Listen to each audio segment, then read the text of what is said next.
Alright, what's up, Raider Nation? It is time to do another video for the Las Vegas Raiders, one of the teams we love talking about on this channel. If you don't know what we do on this channel, we are Lions fans. My name is Craig. Me and my buddy Chris, we started this channel after we had been doing the Lions channel for a couple years, because we love the NFL. We love teams that aren't as recognized by the national media, or maybe aren't talked about as much, but also teams that we just kind of like what they're doing. If we can be completely honest, Chris always grew up, the Rays were kind of his AFC team, and so we like to talk about them as well, and they have become, honestly, one of my favorite teams to talk about. And they got a guy. A UDFA, an undrafted free agent, that is already getting high praise, and talks about how he's going to definitely make this roster. So we're going to get into just who that is, and then later in the video, we're going to talk about some of the first takeaways from OTAs. So who knows, maybe we'll actually be talking for a little bit longer on this video. But the first one that I want to talk about, getting this high praise, the heaps of praise, is this guy. It is Raiders UDFA Giner. Giner, a lot of you are probably not familiar with, being from the West Coast, like most of you are. See, we live in Michigan. I've seen this guy play. He played at the other U of M, the University of Minnesota, all right? U of M is Michigan, just to be clear. He played 43 games. Look at this, 43 games for the Gophers. And in those 43 games, he had 66 tackles, 35 solo, and a strong 14 quarterback sacks, all right? Okay, let's start there. And let's look at some of the intangibles and measurables for this guy. If you know me, you know when we're talking about a rookie, I'm going to talk about a few things. I'm going to talk about grades that they got in college, because most of us haven't seen them. We're going to talk about kind of the physical characteristics of what they bring that will allow us to look at what a ceiling could be. But otherwise, I'm going to look at this, all right? Chris Trapasso of CBS Sports said this about Joyner: "I cannot for the life of me comprehend how Joyner went undrafted. Maybe it was the bad agility times, drill times at the combine. No wonder so many prospects opt out. Because on the field, the former Golfers captain played at NFL caliber and has the size needed to live on the edge as a professional." Ladies and gentlemen, he does have the size needed, and when you look at what he is as a physical specimen, the only thing he did poor was that explosion and agility, that's it. His overall speed, fantastic. His size is good, measuring in at over 6'4" in 262 pounds. His arm length for a defensive end, you love to see something above 33. He's at 34, that's a long arm, all right. Just fine, everything checks out, as far as it looks. On this, one of the big things that was coming out of OTAs is the rapport that is already being garnered between your coach.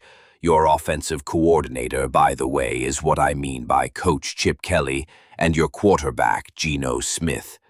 I don't know if there is a more important relationship in the NFL than offensive coordinator to quarterback. All right, we told you we're Lions fans. I'm going to give you an example of this. Jared Goff starts his career with the LA Rams. It starts off, honestly, pretty good. They go to a Super Bowl, they lose. They get to an NFC championship, they lose. And then it gets really sour. And all of a sudden, that relationship breaks down, and Jared Goff looks like an absolute shell of himself, to the point where everybody's like, the NFL has figured him out, he's dead weight. And then the Detroit Lions trade for him.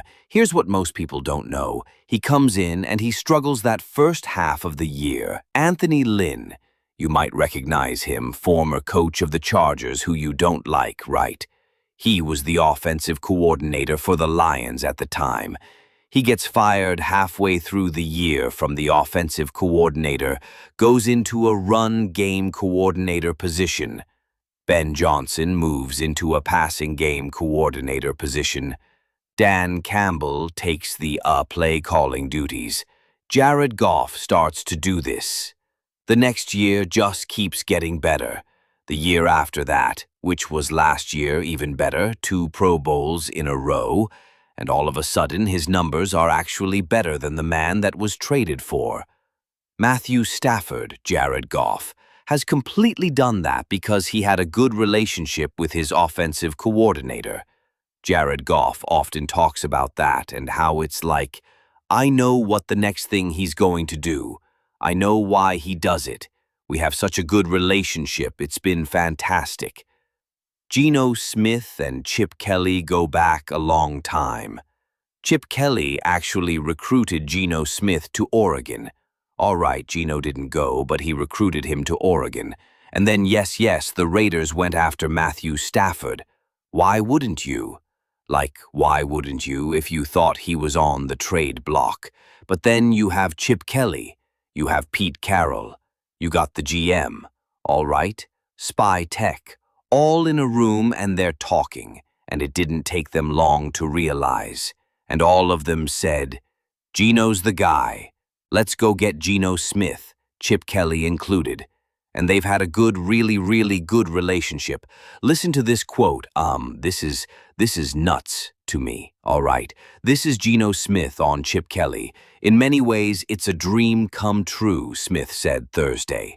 I've revered Coach Kelly, and I've always thought he's been an excellent coach throughout his career, and a guy who I really wanted to play for, even back then when I was in high school.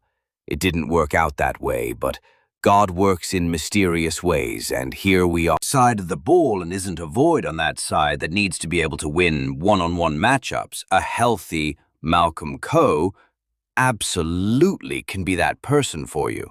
And not as great news, Christian Wilkins did not practice. He continues to rehab from that Jones fracture. It's unlikely he'll make an appearance before training camp, but I think they still think he'll be back before then. Jeremy Chin and Adam Butler Jr. did not practice. We don't know why. But there you go. That's just kind of a thing there. And then something to look forward to. Who is the nickel so far in OTACs, that slot corner, that nickel back position? They've been doing a lot of 5-man fronts to kind of try and hide it. And when they do bring in a 5th defensive back, it's usually a safety coming in to play the nickel position, something that they're absolutely going to have to figure out. As far as the other players look, not a lot. You can tell offense and defensive line.